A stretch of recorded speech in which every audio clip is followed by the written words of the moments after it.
Hello, everybody. Jahmyr Gibbs' ceiling is already high enough in fantasy, but can it go much more higher in 2025? That and much more on this week's episode of Beyond the Rankings. Hi, I'm your host, Zareh Kantzabedian, and this week, for this episode, we're going through all the happenings from last week's training camps that happened in the NFL. We're going to be going through quote tweets, and we're going to be analyzing 4 different topics on some of the more maybe under-discussed happenings in the NFL. Topic number 1. Jahmyr Gibbs, there's a lot of talk about him being used in the slot this year in 2025, and it's something that you may have not seen a lot on your favorite social media platform, but it's something that we discuss, and it's a news story that we see a lot on the 32 Beat Writers podcast and 32 Beat Writers website in general, right? So there's been a lot of discussion of offensive coordinator John Morton changing things up after Ben Johnson has left and gone to the Bears. John Morton wants to use players in a different way, right? And specifically, Jahmyr Gibbs being used more in the slot, which he was used a little bit, but we'll discuss his utilization later on. But we'll talk about what to expect and how much more his ceiling can get, how much more higher his ceiling can get. So there have been reports of new Lions offensive coordinator John Morton changing things up on offense. The way wide receivers run routes is expected to change. There are reports of Jameson Williams being utilized deep more often. Khalif Raymond has gone on record and mentioned that they have more freedom to run their routes, saying that while we pay attention to detail, but also when he's explaining what we're doing as wide receivers, he doesn't pass over the craftiness. John Morton says, "I don't want guys to be robots or lines on paper." Raymond goes on to say he understands the ins of Raymond goes on to say of John Morton, he understands the ins and outs of playing receiver. He's expecting us to be crafty. So as it pertains to Jahmyr Gibbs, there have been multiple reports of Gibbs learning the wide receiver position this offseason. So it sounds like what John Morton wants to do in Detroit is use players more in the manner of what they're actually good at, right? Like, for example, Jameson Williams being used more on deep routes this year, right? I mean, that's something that you'd expect more of last year.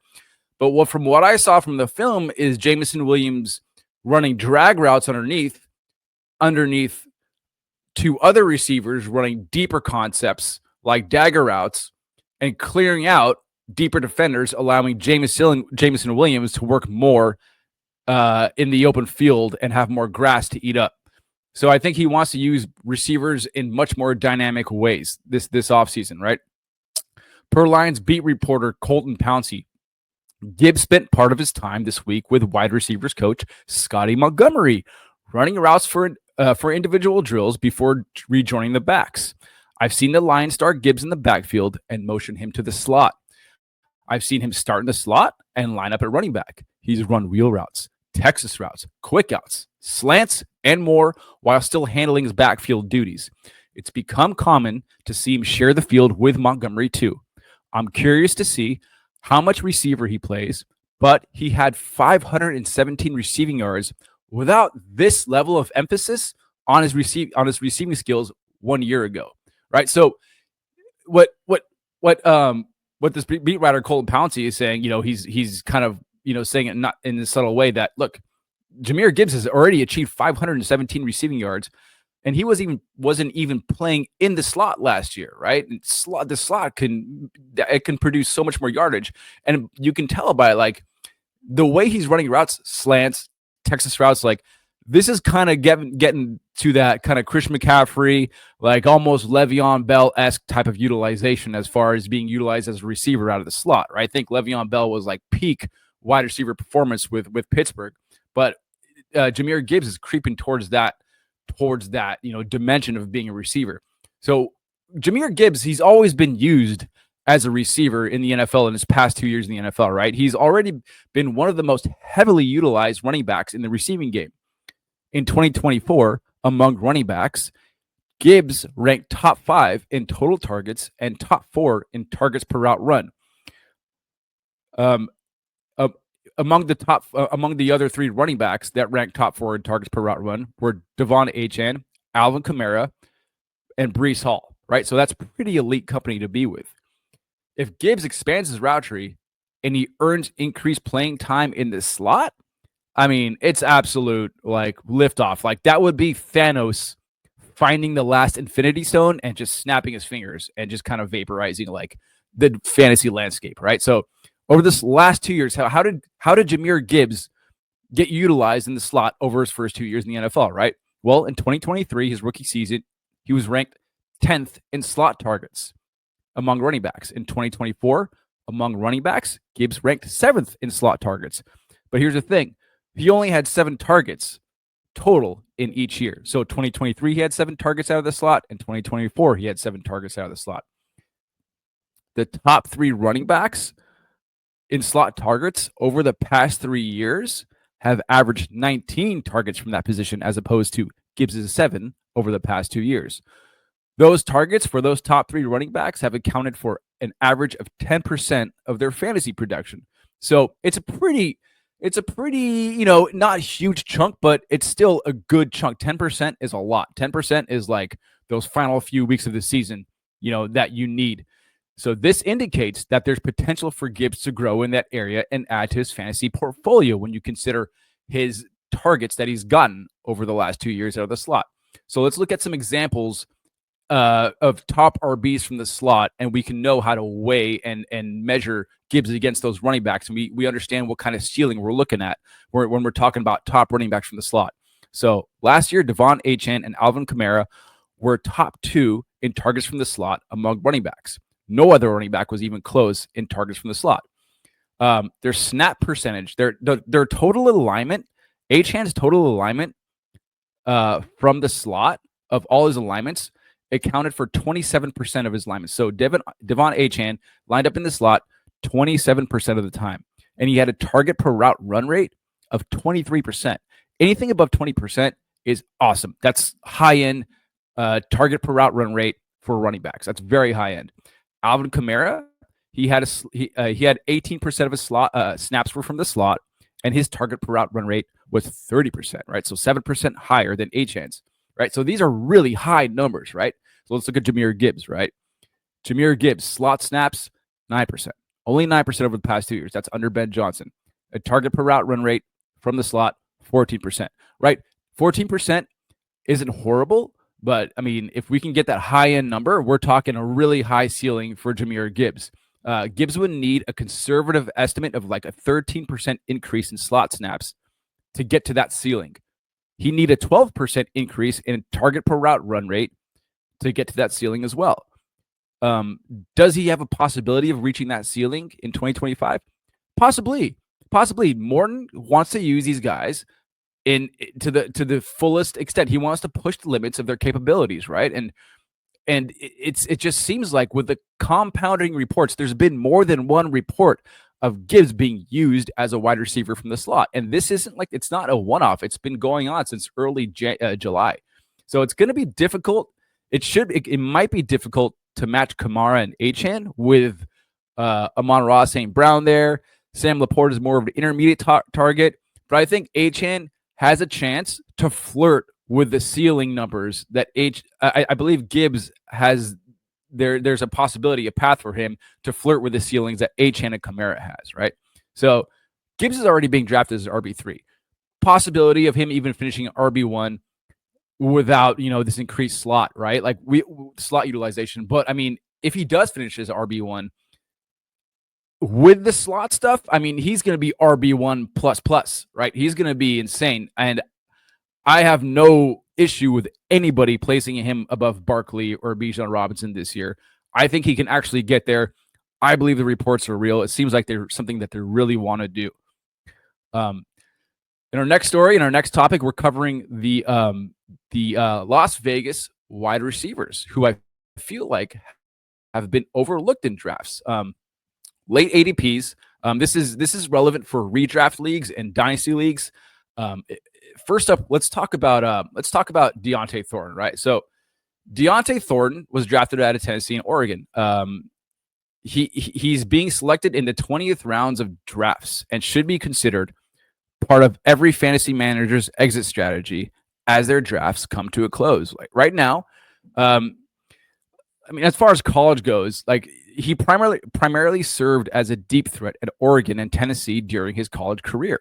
It made it difficult to project him as a complete route runner because both of those offenses were somewhat gimmicky, but more so Tennessee's, right? Like, so being used as just a deep threat in an offense, it's really hard to project a runner because he's being utilized only like one or two or three ways, right? Like it's very difficult to understand what his depth of talent is in a route tree. So Thornton in training camp, like immediately after OTAs, he had the ability to immediately step in as the X at OTAs and maintain that role throughout the offseason. And he's been promising. He's had promising development as a route runner. There's been reports of him kind of developing, and I think any development as a route runner in a full-time role on a Chip Kelly offense would be an added bonus outside of being a primary deep threat, right? We've never seen a recent Tennessee product step into a full-time role during their rookie years. The two most recent Tennessee products were Jalen Hyatt, who flopped during his rookie year and still hasn't done anything. And then we have Cedric Tillman, who didn't do anything his rookie year. He had a brief window in his second year last year before going out with a concussion that pretty much kept him out for the rest of the season. But those two guys are looking to bounce back this year. What is Thornton's ceiling in fantasy? Well, I think when you think about his ADP in the 20th round, which means he's free. He's probably going past kickers. If you draft kickers and defenses, he's probably going past those guys. He has a ceiling, I think, to win weeks for fantasy teams with his speed alone, right? Like it's going to be difficult for defenses to roll safeties onto Thornton because you got Ashton Jeanty on the team. You got Brock Bowers on the team on the Raiders. What are you going to do? Are you going to roll a safety towards Deontay Thornton? I don't think so. I mean, are you going to really sacrifice a safety over putting that safety in the box or rolling him to Bauer's side of the field? I don't know. I don't think so. And what Deontay Thornton really showed well was being able to punish safeties or defensive coaches who left his portion of the field kind of open. He can go over the top. He's got really good tracking ability. So I think Deontay Thornton profiles best as a 12-team wide receiver 3 if you choose to go that route. But I think it's best for a bye week wide receiver 3 or a second flex and hope that there can be something more. I think to start the year, I think we got to set expectations as far as Deontay Thornton goes as being like a Gabe Davis of 2 years ago, kind of more of a boom bust option, but hopefully there's more, especially when we're considering that there isn't any coverage being rolled his way. The second wide receiver that we got to talk about on the Raiders is also another rookie wide receiver, Jack Besh. He was drafted. He was the first wide receiver drafted by the Raiders this year, but he is playing with the second team. And I think that's because he has incumbent Trey Tucker playing in front of him. And Trey Tucker's been showing pretty well, but it's not completely inaccurate or a bold statement to say that he can beat Trey Tucker for that flanker role, because I think in 3 wide receiver sets, what's going to happen is Jacoby Myers is going to shift us to the slot in 3 wide receiver sets with Thornton, Trey Tucker playing on the outside and Trey Tucker playing the flanker. But Jack Besh is the much better, I think, profiles as the much better flanker in this instance. I think it's only a matter of time before Besh, he surpasses Tucker and Tucker becomes the wide receiver 4 on that team. So Thornton and Trey Tucker are pretty much redundant assets that stretch the field. Thornton profiles best as a traditional split end. Besh does not. And I think in fairness, Thornton was in a gimmick offense at Tennessee and may have more to offer as a route runner. Besh primarily played out the slot during your first 3 years in college, but that's only because he was tight end that transferred to a wide receiver that became a wide receiver later on. He then graduated to playing out wide in 2024, where he was a wide receiver and where he was dominant against zone coverage. I think, he has a really good shot to win the flanker position this year, as I said before. As far as, going forward into 2026, Jacoby Myers right now, he'll be, he's the slot guy and he's a starting flanker in 2 wide sets. But I think, when Jacoby Myers will be 30 in 2026 and Las Vegas, per Jacoby Myers' contract, they have the option to void Jacoby Myers' contract. And if they do that, Myers departs, it would greatly beneficial Besh. It would allow Besh to have the flexibility to play both in the slot and on the outside, whereas he's had plenty of experience. And it's not. I'm not saying they're going to just void Myers' contract. It depends what Myers will be asking for on the open market. But it's kind of hard to see a 30-year-old wide receiver get extended, and we're already seeing what's happening with Terry McLaurin in Washington. It's just really hard to do that kind of stuff, and I think Myers is going to want some kind of like front-loaded contract, especially depending he's on the back end of his career. He's going to want some guarantee for him and his family if he has one. I'm not sure about his personal life. If we listen to earlier this offseason, Matt Olson, director of content at 32 Beat Writers, he conducted a really great interview with Las Vegas Raiders beat writer Vinny Bonsignori. I hope I said that right. Bonsignori expressed similar sentiments about Besh. He went on. He said, "quote Even though I think Deontay is gonna probably surprise some people, I would put it. I think if you were to, at the end of the year, look back and see who got more touches, who got more targets, and who was more productive, I think I would lean more towards Jack Besh. I think he's going to show the Raiders that he's more than just a slot receiver. You can line him up all over the field."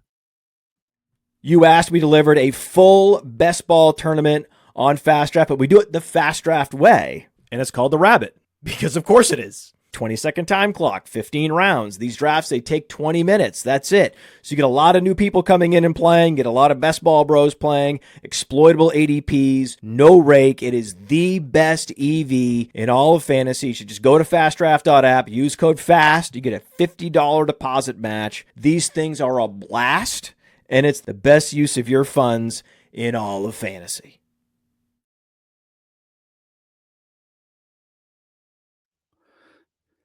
Indianapolis Colts rookie tight end, Tyler Warren has been one of the stars of camp. It seems like every time you go on social media or turn on whatever platform you're using, Tyler Warren is making a play. Tyler Warren is receiving praise from the coaches, and I think it's for good reason. There's a case to be made for him, definitely probably finishing as – look at me condescend myself. I think there's a good chance of him finishing as a top 12 tight end in fantasy this year. In college in 2024, Tyler Warren, he had a standout season at Penn State in 2024 where he recorded over 1,000 receiving yards, and he made significant contributions as a rusher and a passer. Significant to the extent that a tight end would. It's not like he was playing 50% of the snaps at either position, but he was utilized as a rusher, and he is athletic enough to do that, to do that job as a rusher. And he can, he's thrown one or two touchdown passes at Penn State last year. And Indy is already using him in that way. He has received positive feedback regarding his catching ability from both coaches and the media. He's being used at multiple formations at training camp. He's already thrown a touchdown pass earlier in the week 3 of training camp, per reporter Noah Compton. Steichen brought rookie tight end Tyler Warren over to the QB running back individual period so that Anthony Richardson and Daniel Jones could simulate a handoff to him from the fullback spot. So right now, Tyler Warren is being drafted in the back of the 8th round as the tight end 10 with wide receiver 3s and quarterback 2s, like after the top 12 quarterbacks have gone off the board. Tight end 10, I believe, is the floor for Tyler Warren this year. He's got a really good ceiling, and it's because he is being utilized. It's that the way he's being utilized outside of being a pass catcher. It's added value. When you think about what the Colts are this season and their offensive efficiency, prospects of being one of the top scoring teams in the league, I believe they're ranked as or projected to be one of the 23rd lowest scoring offenses this year. So when you have a tight end who's being used in multiple ways, who already has really good receiving ability, who's being targeted heavily by both Daniel Jones and Anthony Richardson in all training camp so far, it's added value. It creates a floor with a bit of a ceiling, right? So there is a tight end 10 possibility is very realistic. And when you think about where is Tyler Warren being drafted right now as opposed to Josh Downs, who is the most favored wide receiver in fantasy on the Indianapolis Colts? Well, it might surprise you to find out that Tyler Warren right now is being selected in the 8th round, the same round that Josh Downs is, only 2 spots past Josh Downs. Would it surprise you if Tyler Warren finished as the second most valuable asset after Jonathan Taylor, considering that Anthony Richardson, had a good season, that sure Warren might have, whoever the quarterback is, right? But what I'm saying is Warren might be the most valuable pass catcher on the Colts this year. So take that into consideration. If you miss out on Brock Bowers, George Kittle, Trey McBride, TJ Hawkinson, after that, just kind of put tight end in cruise control until you get to Tyler Warren.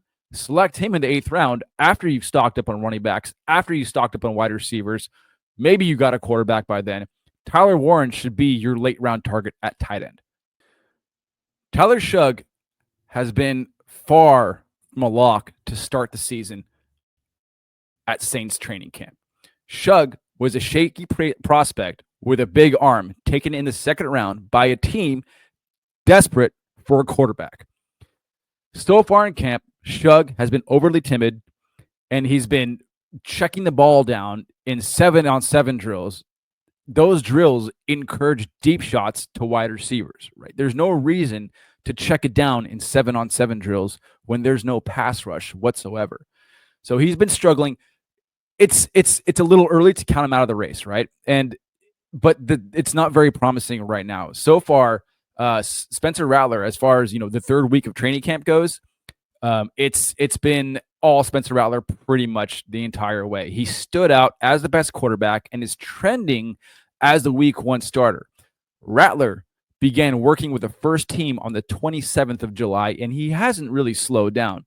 On the 27th, beat writer Nick Underhill wrote, "It looks like Rattler is QB1 today." On the 28th, John Sigler wrote, It's the fourth practice of New Orleans Saints caused the quarterback's rotation to roll over. And it's Spencer Rattler, not Tyler Shugg, who took first-team practice reps on Sunday. On the 29th, Ross Jackson wrote, as camp goes along, if Rattler can show a bit more consistency, it's going to be hard to deny him the starting job out the gate. On the 30th, Jeff Novak wrote, Rattler made his mistake today on a slightly underthrown deep ball in 7-on-7s. That was intercepted by Quincy Riley, and the QB responded with some of his best moments of camp, displaying, Spencer Rattler's resiliency and tendency to not kind of go in a shell after making a mistake. On the 31st, Luke Johnson wrote, rough day overall for Tyler Shugg. Brandon Staley was throwing the kitchen sink at all the QBs, and Shugg struggled with pressure. He wasn't helped by some poor snaps. But still, the decision making isn't there yet, and he had a bad end zone pick throwing off his back foot into double coverage. All Saints beat reporters have Rattler and Jake Haener above Shugg, with Rattler as the favorite. But it seems like Rattler is the leader. It's still very early in training camps. It's important to note that consequences are measured differently in different contextual settings. When you're in training, when you're in training camp, the consequences and decision making aren't severe enough to alter the mental approach to the game, as opposed to live game reps, right? And when you have actual preseason games, it's not regular season games, but those consequences are dialed up a little bit more. Decision making is dialed up, is a little bit more stressful, right? So the way quarterbacks, maybe Spencer Rattler is a better training camp quarterback, and Tyler Shugg is a better in-game quarterback, right? We might be able to see some contrast in how they perform when the Saints play their first preseason game. And it's almost like if you play golf, when you go to the driving range and you're hitting off the practice mats before a round and you're striping the ball, you think, okay, I'm ready for a great round. It's going to be amazing. You get out to the tee and you completely slice your first tee off the drive. You drop a ball, you skull it across the fairway, right? It's because the consequences are turned up in different performance settings. So we might be able to see some of that as this preseason goes along. But what's the fantasy fallout for these two quarterbacks as far as, redraft and dynasty goes? I think for redraft, whoever the starting QB is should be regarded as a low-end QB2 for 10 and 12 team superflex league managers, right? So don't use him anymore as any higher than a QB2. If Spencer starts or Shug starts, they could be streamed in games. If you're desperate as a QB1, if it gets to that point in games that project to be shootouts. For Dynasty, I think New Orleans is going to do everything they can to give Shug the opportunity to start this year. I think they've seen the tragedy that was Spencer Rattler last year, and they want to give Shug the opportunity to start. They invested second-round draft capital in him. They're not going to just write him off before the season ends. They're not going to just say, no, you can't start yet. Here, you got Kellen Moore there. You got a high-volume offense. This guy runs a lot of plays per game. So you're not going to have to spend a lot of draft capital on these guys, but keep tabs on this quarterback battle, especially for Dynasty, if you want to get a buying window for Tyler Shug, which I think is right now with all reports favoring Spencer Rattler. That's it for the show. Thank you so much for tuning in and staying with me during my first solo show. I had the nerves going for a little bit, but I want to remind people to check out the 32 Beat Writers website, our YouTube and Twitter. We got guys doing really good work. Zach Hidduck, Matt Olson, TJ's putting out really good prospect stuff on the 2026 class. Give all those videos a like. All the quotes you hear today were pulled from the 32 Beat Writers website, right? So you're not going to see the Jahmyr Gibbs slot stuff so much on X. You're only going to find that stuff on the 32 Beat Writers website unless you dig. Shout out to training camps articles. I want to shout out to the fantasy team writing training camp articles weekly. We got Greg Monteleone, Milo Powell, two guys doing really good work, and they're covering quarterbacks, and another guy's covering wide receivers. These guys are doing really, really good work. And for 32 Beat Writers, I'm Zareh Kantzabedian saying thank you for tuning in, and we will see you next time.